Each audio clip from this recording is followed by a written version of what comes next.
गुरुदैवताय गणाध्यक्षाय धीमहि गुणशरीराय गुणमण्डिताय गुणेशानाय धीमहि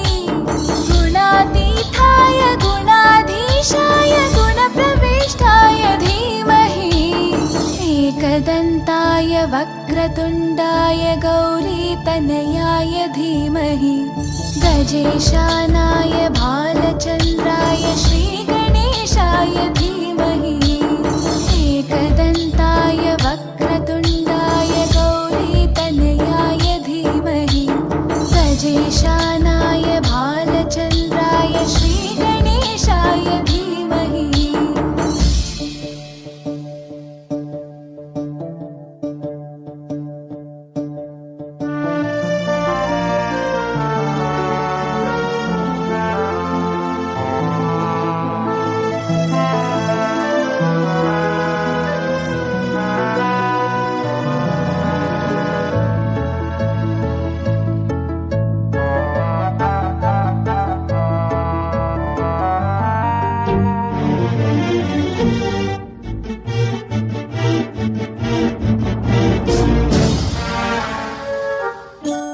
गानचतुराय गानप्राणाय गानान्तरात्मने गानोत्सुकाय गानमत्ताय गानोत्सुकमनसे गुरुपूजिताय गुरुदैवताय गुरुकुलस्थायिने गुरुविक्रमाय गुह्यप्रवराय गुरवे गुणगुरवे गुरुदैत्यकलक्षेत्रे गुरुधर्मसताराध्याय गुरुपुत्रपरित्रात्रे गुरुपाखण्डखण्डकाय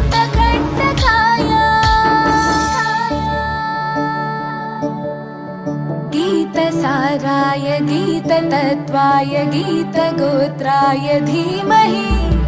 गूढगुल्फाय गन्धमत्ताय गोजयप्रदाय धीमहि गुणातीताय गुणाधीशाय गुणप्रविष्टाय धीमहि एकदन्ताय वक्रतुण्डाय गौरीतनयाय धीमहि गजेशानाय भालचन्द्राय श्रीगणेशाय धीमहि एकदन्ताय वक्रतुण्डाय गौरीतनयाय धीमहि गजेशानाय भालचन्द्राय श्रीगणेशाय धीमहि।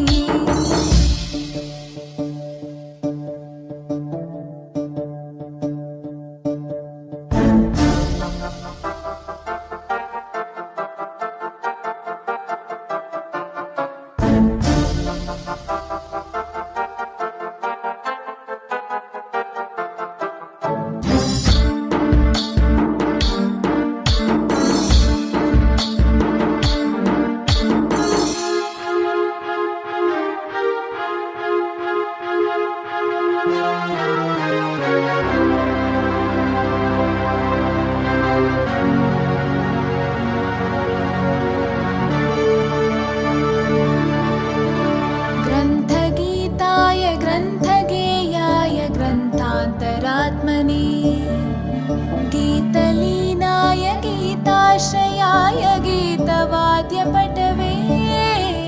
ध्येयचरिताय गायगवराय गन्धर्वप्रियकृपे गायकाधीनविग्रहाय गङ्गाजलप्रणयवते गौरीस्थनन्दनाय गौरीहृदयनन्दनाय गौरभानुसुताय गौरीगणेश्वराय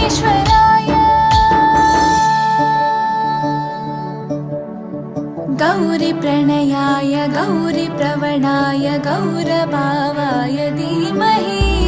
गोसहस्राय गोवर्धनाय गोपगोपाय धीमहि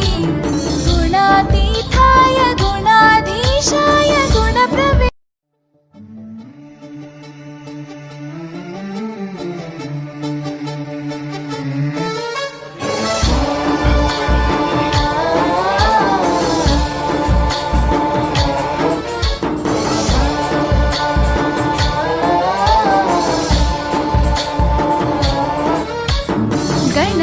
गणनायकाय गणदैवताय गणाध्यक्षाय धीमहि गुणशरीराय गुणमण्डिताय गुणेशानाय धीमहि गुणातीताय गुणाधीशाय गुणप्रविष्टाय धीमहि एकदन्ताय वक्रतुण्डाय गौरीतनयाय धीमहि गजेशानाय भालचन्द्राय